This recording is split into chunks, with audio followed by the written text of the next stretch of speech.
président qui est à la base de ça. Mais il y a un ningisa mboka ezali régi na kati ya mibeko. Mboka ezali régi na kati ya mibeko. Mabunda honorable président de l'Assemblée nationale na Alexandre Mabata qui ne va pas qui a biso dans les cambotés ya kondima to ba juge ba prêter serment. Mais notre problème ce sont des textes. Les textes doivent être respectés. C'est pas dit que pour un président, aux arts et des peut-être pour l'Assemblée nationale, tu vas commencer à faire des choses pour saboter d'autres institutions. Non, tout ça, dans le principe, il y a sacro-saint. Principe, il y a séparation du pouvoir. Chaque institution doit être respectée. On a qui violé. Na ebisu ya nomination qui est anticonstitutionnel. Na ebisu ya qui état d'urgence qui est anticonstitutionnel. La nomination tout ça récemment qui est anticonstitutionnel. Tu vois bien ebisu Pablo Rebelli, il a déjà violé plusieurs fois. À plusieurs reprises, la constitution a été déjà violée par notre président actuel. Village au juge, il y a premier juge, il y a cour constitutionnelle, le premier président de la cour cassation, le baki. Biso to juger yango eza inimportant. Eza inimportant pour ça te ba tepse ka ndeba bénéficier yango. Le bande ko ba que constitution ba sala ngo pona Kabila, Kabila n'est plus là. Qui joue avec cette constitution? C'est Tshisekedi. Il est maintenant en train de faire des choses comme il veut parce qu'il est président de la République. Ba toi ça ba député le bango tini ba en 2023. Biso to juger yango eza inimportant. Eza bénéficier yango. Le bande ko ba que constitution ba sala ngo pona Kabila, Kabila n'est plus là. Qui joue avec cette constitution? C'est Tshisekedi. Il est maintenant en train de faire des choses comme il veut parce qu'il est président de la République. Bah toi ça va député le bango tini ba en 2023. Yo juge moko ba nommer yo pas président, on le travailler pour l'intérêt mboka ou comme ko travailler pour na mutu yango to benga culte de personnalité. Tozo boya bino batamaye les boké ko tanga classe, bozo gérer mboka comme ko tala ba culte de personnalité le bo gérer mboka. Nous on n'a pas peur de ça. Il y aura que des mais depuis que le président de la République est là, quels sont les gens qui volent beaucoup? Ta mère n'est plus là aujourd'hui, il y a toujours des détournements au sein de la présidence. Non. Moti na bino batinyo so bolingaka biso bolanda biso partout dans les quatre coins du monde na chaîne na bino mi bolingaka mingi Miss de Miss la chaîne où informe bino sur ta réel.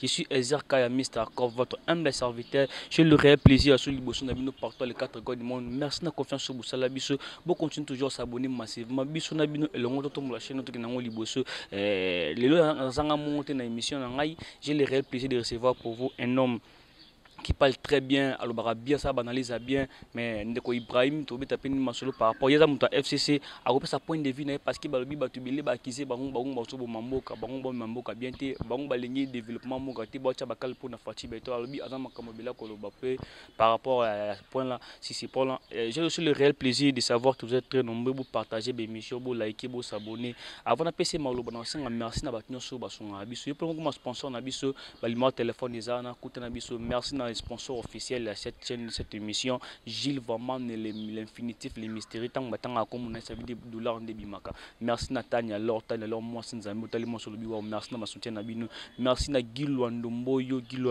Balobi Widal, merci na boss de boss, merci pena Joël Lema, Talimon sur le bureau, waouh.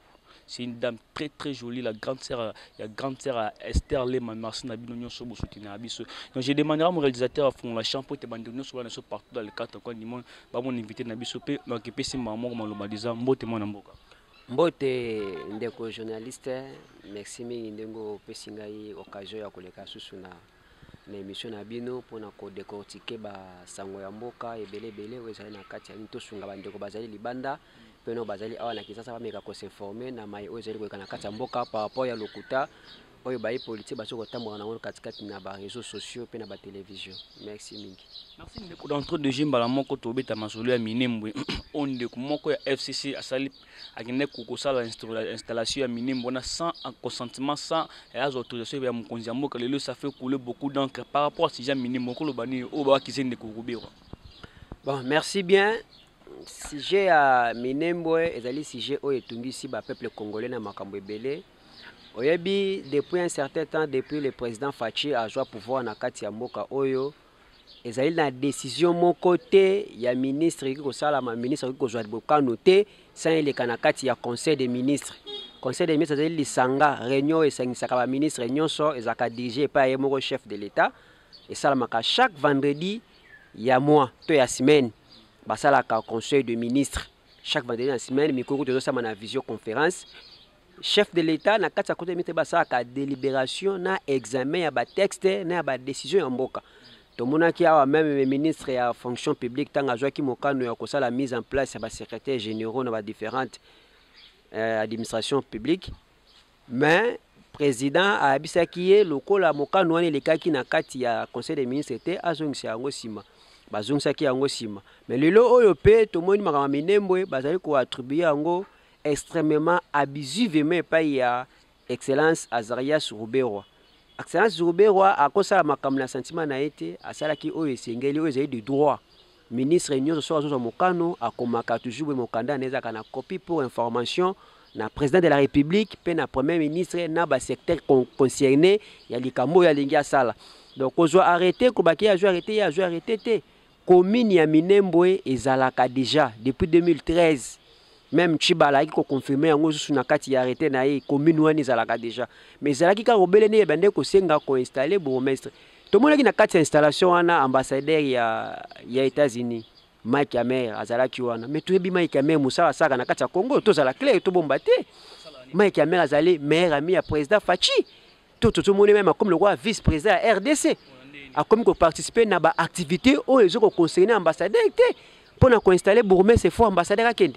Il faut juger pourquoi l'ambassadeur des États-Unis a na kati ya liwana tomoni ba bourgmestre IDPS bazaki installé awa to ba nommé bango pa Argentine ngobila tomoni vene biso champion mupanga ba installé na comme na monga fula ata ministre moko ta azali kuna na kati ni ambassadeur ni chargé de mission ya ambassade moko quelconque mais comme tango ya Minembwe ambassadeur des États-Unis azalaki 10 députés nationaux quelques ministres ba kondimusu se ba secteur ba maire de la ville gouverneur même ya province ya Sud Kivu bazalaki na liwana et puis ndeko Ruberwa azolo ba malamu ke président de la République ayebisaki ye Minembwe comme commune pour ezali moko ya ba priorité na ye mais to comprendre kité discours moko to juger yango irresponsable ya président de la République devant population ya Goma koloba ete makambo e salami ya yebaki yango te pour azalaki libanda mais ce n'est pas ça. Le président dirige les pays partout. Il a tout un cabinet. Il a un directeur de cabinet. Ces gens-là travaillent pour lui. Il y a ce cas na mobembo bato bazo sa musala pona ye bato cabinet bazaki qui représenter kuna na Minembwe pona ko sala installation. Yango biso toza na sous réserve ko ba makambo ebele tozo la lelo na parlement ba bengisaki ministre Ruberwa akozala na parlement aloba expliquer ba élu du peuple. Ba expliquer bango installation wana esalami pona nini eloko nini epusaki ye akenda po yakende ko installer ministre wana na kati ya commune ya Minembwe. Merci de toujours m'appeler par rapport à mon lobby qui na conseil des ministres nyonso ba ministre basalaka bazwa toujours autorité pa ya mokonzamboka surtout zongi pe simol oyebi pe lesola tuna kasende bien est-ce qu'il pas bazwa autorisation pa mokonzamboka mais oyebi loko intérêt pas tunda kasende tunda kasende na démissionner ba faire démissionner mais pourquoi Robert Batindi a démissionné te soka ça qui makambo ezana décision à chef de l'état il faut pas pousser pas démissionner pour tunda kasende ça qui même acte est similaire azwaki mo candidat tindi na parlement sans avis à gouvernement zala ya bimaki lokola responsable à gouvernement sali avis président Festanga ke makambo wana a pusaki ke a ça la démission na lombangu pende ko tunda kasende ko respecter chef de l'état a respecter qui a démissionné qui a tiki place na ye ya ki ministre le lobby FCC to ko perdre et ça le un avantage ya UDPS bango ba komi ko contrôler appareil judiciaire yango mi vide ya tunda kasende et même le lot monde ba nomination irrégulière ya ba juge ya cour constitutionnelle le lot ça problème ko créer sous crise musu na mboka ko za la grave koleka na kati makambo oh mais pona ni ba pousser ndeko Ruberwa te na démission parce que ndeko Ruberwa azali na kati ya régularité ndeko Ruberwa asali makambo oyo mokano nango ezomaki na kati ya conseil de ministres dirigé par président de la République Félix Antoine Tshilombo Tshisekedi poto yokaki ye na Belgique koloba ete ba Nyamulenge bazali ba congolais pardon na Londres devant ba diaspora congolais bana poto boyebi ce bozola d'émission boko se rappeler nango alobaki yango ke ba Nyamulenge baza ba congolais et puis toyebi le pourquoi ça la makambo wana aza premier président ya Congo a kende ko s'incliner devant ba mort ya massacre ya Rwanda ya ba tout ba out bana ba out premier président Congo même Kabila o ba attribué la nationalité à l'côté ya ba Rwandais atkala ko sala ngo ata mukolo moko te aza premier président ya Congo o ya bengsin ennemi juré ya peuple congolais Paul Kagame aye nena kisasa awa na matanga ya fait docteur Tshisekedi de mémoire a bengisi awa na kisasa o tout comme na Kabila ata mukolo moko te Kagame ataka makolo na kisasa awa ya sali yango to yebile pourquoi faut que le retourne aye pourquoi so sala makambo na nyonso pour après ko kende ko s'incliner devant ba mort il y a génocide rwandaise devant après avoir que baba nyamulé que congolais a bien ici président ya Rwanda awa na Congo ba bloko nous tout wana père le bien ali priorité na ye ko comme ça minembre commune donc pour nanga nazo ko ba été le président est responsable na makambo tout eso ko le kana kata mboka na biso parce que président le big na voyage abi makambo na tisela ko ya sali makambo sans le savoir ba kinde ko batina ki ba on a gomo ba sala eloko mutusu mais ba se précipiter après eloko za ko na ba attribution na été fait qu'il fallait que ministre intérieur na sala ngo mais hier c'est précipité mba mo que ba ça on intention ni mais c'est là ya on a biso ce qui ndeke Robert azaye libanda ba texte oyo za ko organiser gouvernement pour gouvernement ezali na kati ya document ba bengi loi organique portant fonctionnement et organisation na compétence ba ministre na kati ya gouvernement ce qui ndeke Robert azaye libanda ba compétence na ye ba petit bébé bisa démissionner tunda kasenda démissionner kaka Paul ba ki yemi alors bah qui aimait bon bah faire démissionner tout à Kassende mais pourquoi Robert a sali ma base ali grave quoi attribuer commune na biso pa bato bazali ba réfugié mobutu andima ka ba kota na mboka na biso ba kimaka génocide na Angola apesi bango commune oyo ozali komena tozo komona risque au Palestine amona ka na Israël les lorsque Palestine a perdu une grande partie à pays de Israël les ayepona ba biloko boy ko pesa place moko pa bato na komba ba de bazwana no boye suka na ngolo ba Kosovo te ba histoire ndenge comme belé na kata mboko oyo na mokili oyo Kosovo te histoire na ngo ezali toujours kaka boye ba migrant ba yeti combien ba komi ko wela mambele ya bato ko pesa déjà commune lobi na ngo ko ba déclarer comme province lobi na ko no mona boye komi ko senga indépendance na ngo ba sala session donc c'est pas na mabongo biso FCC tozana kati ya makambo wana ti na biso awa ke Kabila zaki pendant 18 ans na pouvoir ba attribuer nationalité ya Lukuta ya Rwanda mais ata mukulu moko te bomona Kabila bengisa Paul Kagame ya awa ata mukulu moko bomona mwasi ya Kabila maman Olive Lembe Kabila akene na Rwanda c'est azwa ba orphelin ya Rwanda ya na bango azwa bango en charge mais tout le monde na pouvoir actuel première dame actuelle à qui sont orphelins à Rwanda yena bango a pas bango en charge na mbongo ya ba congolais donc faut total to comprendre banani oyo bazali ba vrai congolais banani oyo bazali ba congolais par défaut toujours ko accuser président de la République mais toujours ko accuser to baza pembe na yi to ko to ba pembe na yi pour toujours mona ba action ndenge makambo zo ke na vitesse zo kendelele yango penate donc vitesse c'est l'équipe makasi ba meka mpena nous kodoze pendant moment gestion ya Fachi Beton na kata mboka président Samboka gestion ya président Fachi to ko sepena ngo esu elo esimba po biso pe to za na kati ya gestion wana soki to ko che bakale loko te makambo esimba na mboka te parce que on ba bloqué partout to zo che qualité il est que to ça ba responsable so il kambo salami photo ndi meshek biso mi balé to ndi ma victoire biso mi balé nza lokola football. Hein, coach Binga Lobaka, la défaite a toujours été orpheline, la victoire a des parents. Mais tous à la bonne au gouvernement, si ça tient, c'est pour nous tous. Si ça ne tient pas, c'est pour nous tous. Il faut toi assumer la responsabilité.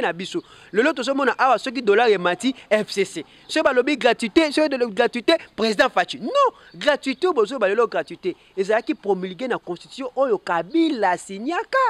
Il y a 2006, mais il y a oui, écoute, nous avons président Fachi a sali en action. Mais ce peut lobby le lot que minem président Fachi a commis yango commune mais il faut toi assumer pour accepter ayebakite mais abisa projet akutaki on a kati ya mesa nani bongo sotu muto ba sali biso ba maison préfabriquée bakutaki on a projet ya gouvernement nani gouvernement ya Chibala mais 100 jours ba on a gouvernement Chibala to lanaki pour ça 100 jours caméra yo azoki to mona ba ministre ba ko défendre le na TV ba ministre atango Kabila pour to maka mobongo esalami Fachi Beton so eza oyo ki amabe FCC bon FCC tout ça là nini na mboka FCC tout ça ki batu mabe to ngaki to lingate président Fachi a réussi mais to mo le ministre Bakonga o azali ya PPRD oui a gagné les élections selon Seni to boité pour Seni to organiser les élections biso to s'incliner ki to ndimi défaite na biso ba o bandima te ndi baza na kati ya troubuyon biso to ndima défaite FCC to ndima défaite so to poli to zonga rasima to koti laboratoire to ko se préparer pour na ba échéance à venir tout tchaka makele te ke te votre prêter serment na ndaku te votre plus makamwane ila rabiso te biso to poli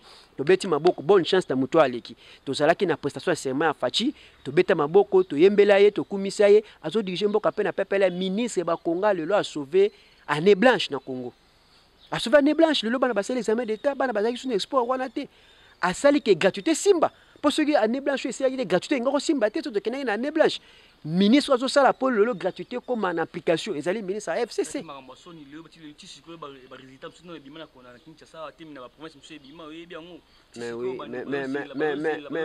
mais boyebi ke ezali mosala o batu ba ko sala na internet maboko moi ba koko so ezaki beye ba bino boza ba technicien ba technique ezaka na ba caprice nango ezali ba caprice ba zo ko kutana nango na makambo belé mais makambo zo ke malamu rentrée scolaire de Salami rentrée scolaire est effective parce que dans le territoire de Congo, depuis la semaine passée, toujours continué.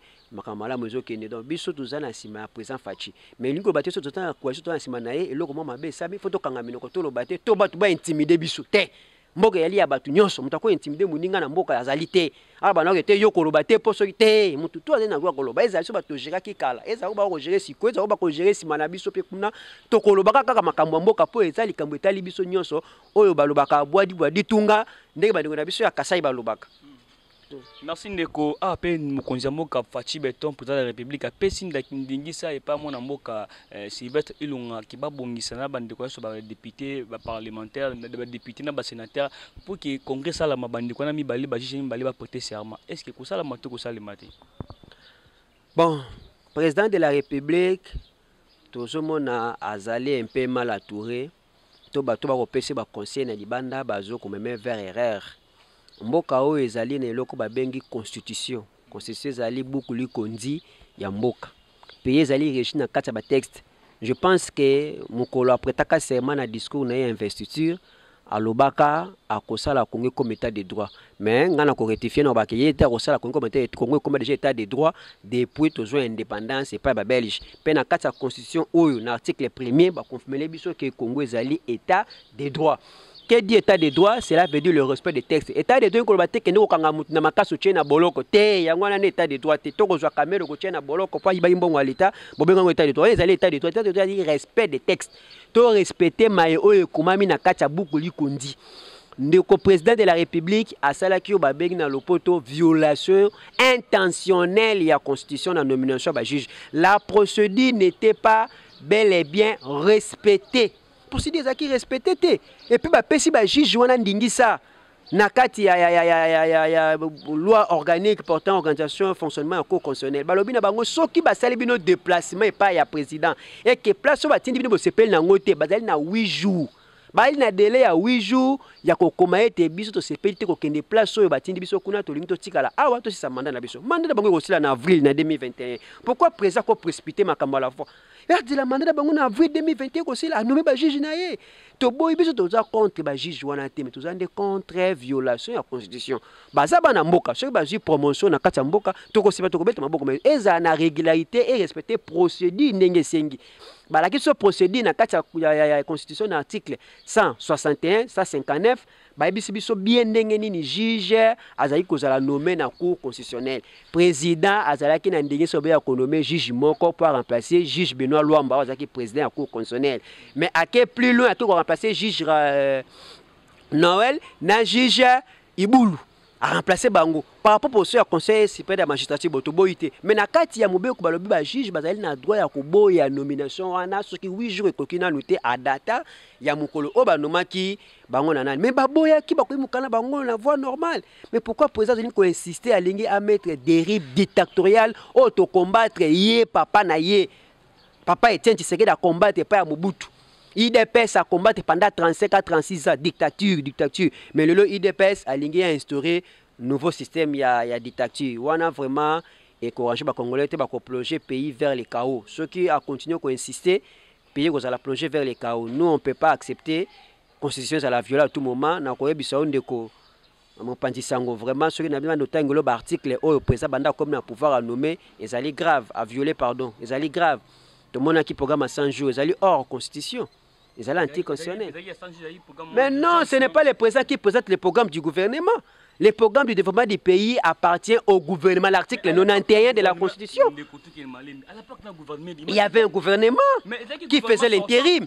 Il y avait un gouvernement de Tchibala. Ce n'est pas dit que c'est le président qui doit. Et puis le programme du gouvernement est présenté à l'Assemblée nationale. Et non, à 16e rien échangère. Et c'est toujours une violation de la Constitution. Tout le monde a une nomination à Bakungu Awa. Violation toujours de la Constitution. Et ça plusieurs fois, même en état d'urgence, le président a violé la Constitution. Mais les gens ne veulent pas qu'on puisse dire la vérité. Pourquoi ça? Vous voulez toujours nous intimider. Quand les gens parlent, vous dites que nous manquons. Non, on peut parler. Il y a à parler. S'il y a à parler, il faut parler. Le président ne juge pas procédure, il a respecté. Il y a mauvais tout koloba. Mais à ça président, moi quand je suis malade, vous avez tout prier ça malade. Si ma bête aurait été président, au sali mabe bongisa po mbala mama be wana ezonga susu te na kati ya mboka. Vous sentez que tu as deux côtés dans mboka parce qu'à l'époque Kabila makambo za la quitté ba impunité parce que à l'époque c'est un régime ba impunité za la quitté les mebele makambo belé ke mabe bomoni ya ngote mais tant facha côté na mboka be ta de deux côtés ali boko mona kete mabe na malamu comme na mboka. Sur le rôle état de deux côtés impunité s'il na mboka. À l'époque yo moyebi ki à l'impunité là il y avait trop pendant l'époque na mboka. Nous avons vu les gens qui ont violé libérés na prison. Neti. Na époque oh. Tomoni. Il faut pas citer les noms des gens. Tomoni ba. Oui, au côté prison papa. Ceux qui ont pas preuve tangible côté. Il y a que Kamere qui a volé dans ces pays. Non, le bien que Kamere était pas monsieur côté prison Kamere. Na programme à 100 jours Kamere kanda yibi. Moi je parle pas de programme, mais nabi qui pendant ces moments au yibi côté prison. Au yibi aussi ba preuve. Yango na pesa ya na programme à 100 jours ezali kaka Kamere nda yibi. Pour na programme ça tomoni saute mouton ba na se au sala 6 mois mais le toi na combien de mois saute mouton ici la raté na ne comme opérationnalité. Ba maison préfabriquée n'en parlons même pas. Ba monnaie procès aka faut la ndela kaka Kamere ba secteur musu ba ko simbate. Saute mouton zaki na mamba régie de zone na kati mamba c'était na kati ngano to zone na kati matonge quartier les plus reconnus à Congo. Na Congo na lobby s'il vous plaît pour matonge na Belgique ba yebi yango mais to za ngana yo amayebi maka. Toi na courant toi na courant mais le lorsque makambo ele comité na bandale comme na ngiringire comme na kasafu mai ezobimati courant partout ya lité lobi na tamboli ki sata presque ba commune belé courant ezalité na ba mbule beti donc tout le monde risque même ya kokoya même na terrasse pour courant ezalité soko bengi bato bali banda mboko ayambio abenga téléphone ya zuyote ese ke ka papa na charge terrestre yo wana maladie ba congolais depuis longtemps parce que ba obi ki na sera mobutu ba inga so ba barrage sur sala mais banda pour da kabila ba boma ba barrage na ba tribunal na Kabila sali kutu makasi ba barrage comme belé Kabila sali barrage na Kasai Kabila sali barrage na Tanganyika Kabila sali barrage bolingi mona mboka arresi na pendant ces mais a réussi ceux qui matonge Kabila tiraki mai marate na matonge ya pesi bai na matonge to moni arresi to kobetele maboko mais Kabila tiki matonge mai bi marate lelo komi Kasavubu e komi ngiringiri e komi bandale e komi ngaba par-ci par-là mai ezo bimate voilà tout beta maboko non faut te dénoncer pour IDPS pas ndeko dénoncer nous sommes au pouvoir nous sommes en coalition lorsque les choses ne marchent pas nous allons dire quand ça marche nous allons applaudir on ne peut pas applaudir par sentiment meki mokonzamboka pesi bandeko wana ndingisa basa ba organiser congrès so congrès salamité ozomona ke kizala moi crise moi entre gouvernement na parlement oyo sala ke président azo pendingisa ya dissoudre parlement c'est le président qui est à la base de ça ndenge nini papa ya pesi ndingisa comme mokonzamboka mais ya opesa ndingisa mboka ezali régie na kati ya mibeko mboka ezali régie na kati ya mibeko mabunda honorable président de l'Assemblée nationale na Alexandre Mabata qui ne va pas qui a biso dans les cambotés ya kondima to ba juge ba prêter serment mais non ce sont des textes les textes doivent être respectés. C'est pas dit que pour un président, aux arts et peut-être pour l'Assemblée nationale, tu vas commencer à faire des choses pour saboter d'autres institutions. Non, tout ça, dans le principe, il y a sacro-saint. Principe, il y a séparation du pouvoir. Chaque institution doit être respectée. Mais parce que Kabila a marché dans la légalité, Kabila a respecté les textes. Kabila ne violait pas des textes. Kabila respecte. Mais naïbi sur l'article 90 qui est violé. Naïbi sur la nomination qui est anticonstitutionnelle. Naïbi sur l'état d'urgence qui est anticonstitutionnel. La nomination de ça récemment qui est anticonstitutionnel. Il a déjà violé plusieurs fois. À plusieurs reprises, la Constitution a été déjà violée par notre président actuel. Ah, c'est quoi la juge de la Cour de cassation bakobanda ko sanctionner babalo na ba immunité ba parlement na ba député nyonso na ba sénateur pe na ba ministre nyonso parce par rapport à ça yosko mona ngondini on appelle ça coup yango tolobaki on veut nous installer une république de juges to comme loka na kati ya république ya Gondwana et non dans une république démocratique république ya Gondwana ezali mboko passe ba désolé ba ndeko sala tout moment ba respecter mibe côté ko pesa mutu so sali droit to la formation ya droit Copé humilité, to privilège, il y a juridiction.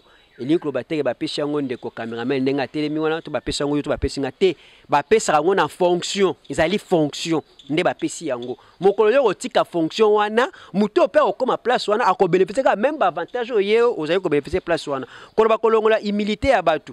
Donc c'est que mon consommation na valeur était à quoi dire que mutata mukonzi même na ba histoire quand bande ko tanga tozomo na ba classe supérieure classe moyenne classe inférieure bande toujours ko kabula batu ils allaient toujours kaka bon même na ba royaume Congo ça fait toujours comme ça roi ça toujours na ba privilège na ya na ba avantage na mais le yo juge moko be pas nommer yo pas président au lieu travailler pour l'intérêt mboka au comme ko travailler pour la moto yango toujours bien culte de personnalité tozo boya bino batamaye les boké ko tanga classe bozo gérer mboka comme ko tala ba culte de personnalité le bo gérer mboka nous on n'a pas peur de ça il y aura que des mais depuis que le président de la République est là quels sont les gens qui volent beaucoup?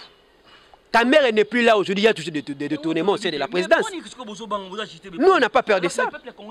Tu as vu ça qui bango, état de droit, tout arrestation arbitraire au Kangaka Bandeko, il y a eu de pèse. Mais au côté, ce qui nous coûte, on va toujours pembe, on n'a pas peur de ça, mais nous, on veut que les pays soient respectés. Immunité, tout privilège au juge, il y a premier juge, il y a cour constitutionnelle, premier président de la cour cassation, Lobaki. Bisoto juger yango eza inimportant. Eza inimportant pour ça te batef c'est quand on bénéficier yango. Le lobande ko ba que constitution ba sala yango pona Kabila. Kabila n'est plus là. Qui joue avec cette constitution? C'est Tshisekedi. Il est maintenant en train de faire des choses comme il veut parce qu'il est président de la République. Ba toi ça ba député le lobango tene ba en 2023. Majorité peut-être le FCC na en majorité en 2023 peut-être pays des personnes soit majorité et mais ça ko soit majorité Katumbi ko soit majorité et ko ça manandenge lo lenge malama malé majorité ko changer pe yo lingo longola humilité pour comment ko kanga ba député ko kanga ba sénateur ndengo lingi ndeto d'abord ko tunba na humilité ba kanga ba pe kande ba lingi to mona Jean-Jacques Mamba ba kanga na kilote en pleine humilité en pleine session et ça bloque y na kati ya pouvoir to so regretter to so dénoncer mabe bati kalikamo yo ba ingo za proposition wana to aller contre yango ko lekate to ko lingate proposition les capos noté monsieur président premier président coup de cassation azali ko luka guerre entre ye na Assemblée nationale lo ezali crise oyo e ko luka su ko luka ba pombe na kati mboka batika humilité ni ko lobate ke ba ko kanga ka yo te na vité soko longwe député ba ko kanga yo soko longwe sénateur ba ko kanga soko longwe ministre ba ko kanga yo donc humilité za te ko lobake mutaza protéger pour na libérer belle akimi justice non. Ils allaient couper ça un avantage parce que gérer la fonction d'État. Ndé ba pesi mutu wana ba humilité. Mais longa kanango. Merci Ndeko Longanango. Merci, je sais que vous êtes belé partout dans le monde. Vous avez continuez toujours ça la confiance dans la chaîne. Vous s'abonner, belé, vous partager mes émissions, vous liker, vous commenter. S'il y a commenter, vous commenter. Ndécoupez tout ce qui est malé pour nous citer. Balobi, il n'y aura pas l'élection sans recensement. Et après c'est autant pas na bin bande autant pas bande na bin moko ya FCC ndeko mwana mboka Janet nani il passe à Kabila wana Janet Kabila na pesi mbote alobaki avant que l'élection recensement mais et ça fait couler beaucoup d'encre bande c'est même comme kosilika balobi comme si bazoli nga président mboka azo pousser ba ne belé pas mais kana bokonzi par rapport à ça ko lobani biso to kosilika tena likamwa la moni ezali eloko za très capital. Je pense que en 2006, IDPS va participer à une élection pour les Cambouana. Papa Etienne Tshisekedi Lobaka va continuer une élection sans les Canaries, sans le nombre effectif total de la population congolaise. Mais les loyo, tout le monde peut le connaître et il y a qui sont en 2015, Kabila lingaka ça la recensement. A recensé les Congolais pour na ça a vu IDPS mais ça là qui moboulou mais ça qui a vu IDPS Congolais IDPS ça qui a vu aller dans parti politique IDPS oui bah tout bas peuple même na peuple des peuples congolais ali même na MS peuple congolais ali pour mon peuple congolais kaka minorité ou pas peuple congolais na habité minorité autant par rapport à quoi pour ce total va résister à l'élection à wana l'Assemblée nationale IDPS ça na 32 députés donc peuple angwa ça na bango belé ya wapi ah tonga to sala ndeko nanga nda publier ba élection ekanisa IDPS donc cela veut dire biso to yebi likambuté na kati makambo yenda lo ba président c'est que da gagner biso to gagner majorité parlementaire non ce que tu yebi te peuple angwa zaka esika nini pour peuple ba la isaka na parlement biso ndi tozana 70% de la population pour tout ça kati parlement donc tout ça majorité na kati peuple maintenant to ko beta masolo na ngoti to beta masolo recensement ezali mabete mais recensement ezalate conditionné pour le glissement prolongement moko boye inédit voilà ndé to ko lingati ce que ba ko recenser ba bandango ta lelo je ne pense pas que recensement ko soit 3 à 4 à 5 ans de bazoloba to ko soit ba carte électeur na bino avec ça ba combien de temps recensement c'est ça que quelqu'un vienne il pense à carte d'électeur il part la carte d'identité n'a accueilli. Il reste il faut pas comme à 3 à 4 à 5 ans. Mais bah tout bana mangouélé. Yo 5 mangouélé. Est-ce que vrai congolais hebeka na mangouélé? Mais faut tala na kati mboka ba autoriser pe ba comme ba congolais. Libanais to français ma ko botama awa linga comme na congolais. Comme congolais za congolais, au pime les cartes d'identité. Alors comme congolais ça na droit ko voter ah. Toi na bisono ba binationaux le ka ba kambo ba tusiera ba ya ko beta na comprendre to benga na bango te. Ba ça ba français sur le plan civil et politique mais sur le plan footballistique ba ça ba congolais. il jouit que de la nationalité congolaise seulement pour le football. Mais na vie na bango mbetikali baza ba nationalité ba pays ba utarawana na libanda. Mais c'est ça makamboka. Français mo pas kozala bitenga elinga koma congolais, libanais mo bina koma congolais. West Africa mo bina koma congolais. Okobenga na ete pozali mobeko oyo uti na kati ya déclaration universelle ya droit de babi mutu nyonso zali na droit kozala nationalité motema na elingi ba boy bato baza ba patrie. Baza ba sans nationalité. Ce qui me tamoni que tengai na lingi na congolais à Brazzaville, tena comme congolais à Kinshasa. Au comme congolais à Kinshasa, kolobate ko sala recensement nde obenga na ba étranger na mboka oyo ba étranger ba ozala kaka. Pour pays fezala na ba étranger na ba nationaux, ba ozala kaka. Mais to lingi te recensement ezala conditionné na ba élection. Bo sala recensement sikoyo. Oui, mais 2023 nous allons aller aux élections. C'est ce que le peuple congolais a besoin. Faut que nous baki chaque 5 ans faut que na ba élection. Pour to lingi to mona ka alternance. Et ça, la tout moment à sommet à l'état. Tout le monde se bat pas. C'était parce que vous préparez déjà l'élection dans le laboratoire. C'est d'autres chabakal, président Fatih Mora, le baguette en Belgique, il y a que c'était un pouvoir. À mon égo, ça a plus de 2 mandats dans beaucoup, ils allaient déjà plus grave. Le président va travailler dur le quoi. Il y a qu'à attendre à travers Adi. Joseph Kabila a joué à Mbogo à l'âge à 29 ans. À joué à l'âge à 29 ans, âge adolescent. Ils ont âge face à un sentiment, face à un sanga, babasi, maman belé, mais en dimanche, on payé au pénétanine. Na 29 ans, tu as le bâtiment colomoroté qui na travail dur. Mais il travaillait dur. Les lois, comme na 49 ans, il pouvoir ménager l'âge de faire la politique. À 29 ans, il n'avait pas l'âge de faire la politique. Mais il a géré ces pays avec 4 rébellions. Les pays étaient divisés en plusieurs parties. Mais il a assumé ça. Il a ramené la paix. Il a ramené les rebelles vers la démocratie. Il a mis en place la constitution qui est la meilleure de l'histoire de notre pays. Il a organisé des élections 3 fois. À 29 ans d'âge, regardez, parce que dans le pas comme le haut, mais président Fatih a âge déjà à maturité. 57 ans, 58 ans, je ne pense pas que c'est à lui de déclarer qu'il est fatigué de diriger ce pays où il travaille dur. Tous les présidents travaillent dur. Kabila aussi travaillait dur. Vous le voyez même, ses yeux étaient toujours gonflés parce qu'il ne dormait pas, souvent. C'est ça, à travailler à dire. Les Aga étaient, même le ministre va travailler à dire. Nous avons un ministre qui travaille jusqu'à 3h du matin. On se sépare avec lui à 3h du matin. Tous les années, au travail. Donc, ils ont. Mon frère aussi pour en citer par rapport aussi à dossier, moi ça fait couler sur beaucoup d'encre ça la baisse dans sociaux par rapport au dossier à ndekuma na mboka tu kufa katika kibiso Delphin Kaimbi dossier ngo ba photo mo circulaire ba lobi ki Delphin Kaimbi azana vivant azana bon moy ba super bato ba ki akufi ko analyser loi Delphin Kaimbi ba lobi comme si ba FCC ba na sima loi Delphin Kaimbi parce que ba yebi que ezalaki na makamwa secret mo bata makina sima na soka dévoiler ya pa mo konza mboka elinga sala mo bulu ming entre FCC na kashi yango ki bandiko FCC ba wela ki mbangu ya simba ba ina ko boma par rapport à soko lobani pesa makamwa na mboka bon biloko ba réseaux sociaux ba photo ba nini biso to linga sa commenter no metepo te ba montage ezali to mona ki na procès à Vital Caméra c'est que ba juge a coproduit photo ya yena ba juge na restaurant bazolia donc c'est possible na Congo na mona photo wana ya ndeko Delphin Kaimbi paix à son âme a tchaki kashine mais période akufaki ba biloko ya ba covid ezali te mais to moni photo wana yena kashine pe na ba côté ya ba goma comme on dirait bon et 6 mois na nyoyo mais biso na niveau ya parti lokola Delphin Kaimbi azali moko ya ba ninga ya président honoraire na ya mboka oyo président de PP de Joseph Kabila Kabange yeti lelo azaka na matanga kolela ye po azaki moko ya ba italo na ye o azaki pena moto ya confiance akinda ti lelo alelaka ye tozana ba bon ouais za ba légation na Congo ba légation za na ka bongo bo pesa ba légation mtaboma Kabila boma ba tebie na mboko toyebi mais toto kama lelo na Congo ba démocrate ba ju pouvoir ba moto ba pina to ba sala marche eza grave biso to tukala sala ngata mukolo morote ya rotobela pine ya moto en pleine marche donc ce n'est pas aussi catholique ndenge ba français ba lobaka donc biso pona jote beke Delphin Kaimbi azako kufa o ba osala ba na internet ba sala na ba caméra tout mona wanga na photo ina jamaa na bezaki montage rien n'empêche aussi ba sala montage peut être bien maman ngezo kende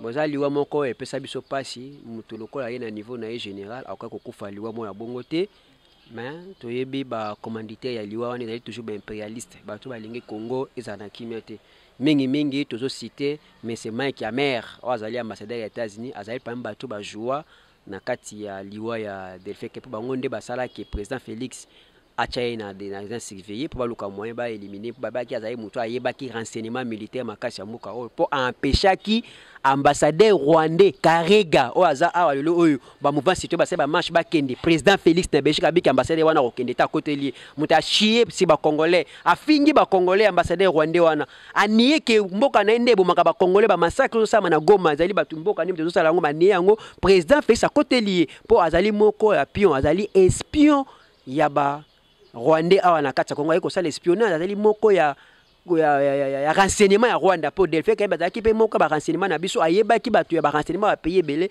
ayisaki président bike muto to ko ndima ya ambassadeur na mboka na biso te po azali muto ya renseignement mais lokola ba meki baki na plan na bango basala o basali lilo na minembwe o to bandaki no ne bandeli awa bandimaki mbende ko wana ya ta ko finga ba congolais achie ba congolais alobi ke non biso tende to bomaka ba congolais awangani yango. Et puis président le bika azali mutoto ko bengana te na mboka moni mabe oya salite bino mo bo comprendre bana pote bo sala ba analyse bo sunga biso to comprendre maloba to zo kaka ba fait malobo muto azoko loba na réalité to sama na terrain ndé en tout zo ko sala ba analyse. Merci ndeko ba to bako ko retenir ni na passage na le miss de miss ba fandi ma peut na suka résumé no ko sala pe ba to ba musika libanda mboka ba ma mzoli kama na mboka te situation mboka ba éviter. Qu'est-ce que tu peux leur donner par rapport à tout ce qui se passe en Nemo?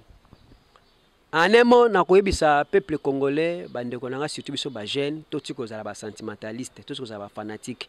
Bazala ka fanatique ya mboka. Yango mwe balobaka na français, les hommes passent, les institutions restent. Joseph Kabila Kei, président Fachaye, de même président Fachaye pe lobe ko kende mutu biso pa koya. To zala ba fanatique ba to lingane mboka na biso congolais. Ba français ba lingaka mboka na bango français. Ba américain ba lingaka mboka na bango États-Unis. Bon pourquoi biso ba congolais lo to linga mboka to zo ko linga ba to le ko zo ko tia passe na mukili yangwana pe biloko bongo e mara tribalisme. Tant président zali mutu ya bandundu, so bata province so ba to finga ye mutu koto ya ba te biso foka kabui. To lingi makamwa te to zala mani to lomba to la musa éveil to sala éveil ya conscience na biso. Lokola le jeune ministre du gouvernement, le Benjamin du gouvernement excellence Moussa Mondo Sadil, wazali le jeune premier ministre musulman na kati ya gouvernement ya mboka oyo na masolo pe kuna kati ya coalition a participé na plus de 51 conseils des ministres. Président Facha so banaye nazo se bana bravo na yo pour que nos amis sa jeunesse ou la sa jeunesse esprit na courage yo zali nango. Ah nga makambo pasteur wana nga kotanga komona ete po boyebi abetisela individu maboko na kati église na etonga na chair ababetela mutu maboko na kati ya chair eloko ekosa ma jamais na mokili même Jésus n'a jamais fait ça mais biso to loba po na politique nga na politique na baba je politique yaza pasteur ah elwo éveil patriotique ya ofinga batu te ya kolamsa conscience batu vers mama malamu ya oyati na te bani ofinga batu mais yo liaki na batu wana so bataki mabe fallait les dénoncer c'est ça faut être véridique kozala sentimental to boya ndé sentiment. Hein? Numéro de téléphone est 082 40 38 465. Tobandeli plus 243 82 40 38 465. Batutu bazana pour savoir kota contact, bokota pe prochainement togoleka na chaîne na biso bakolo masolo. Miss de Miss togoleka na chaîne Miss de Miss pour na kopesa bino toujours basango ya mboka tozali disponible à tout moment bazana besoin na biso tokoya poto meka ko répondre na ba déshydratant na bino. Merci.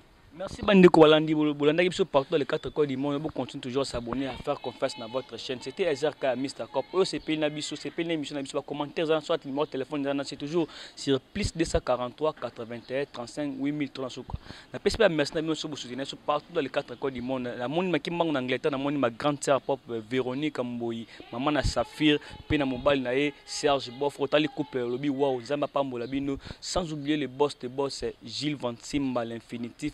Azoloba dollar sur la dollar, la dollar, sans oublier aussi la patronne Talimoa sur le Biwa, la Cléopâtre congolaise, la panthère rose, Tanya alors, Bozongi Malam Namboka Londres, Zambalo la batte la binoto continue toujours ensemble dans ma chaîne Oyo, Broly, Louvezo, Bamotinayo, Giluando Mboyo, merci les boss, les sénateurs pour notre soutien Nayo, Joël Lema, la grande sœur Esther Lema, merci pour le soutien. Vous êtes aimé belé en notre commande, merci pour l'assistance. Vous êtes aimé belé à soutenir. C'était Ezerka. Vous continuez toujours à faire confiance sur cette chaîne. Ensemble, on se retrouve sur le prochain numéro. C'est même plaisir, même ambiance.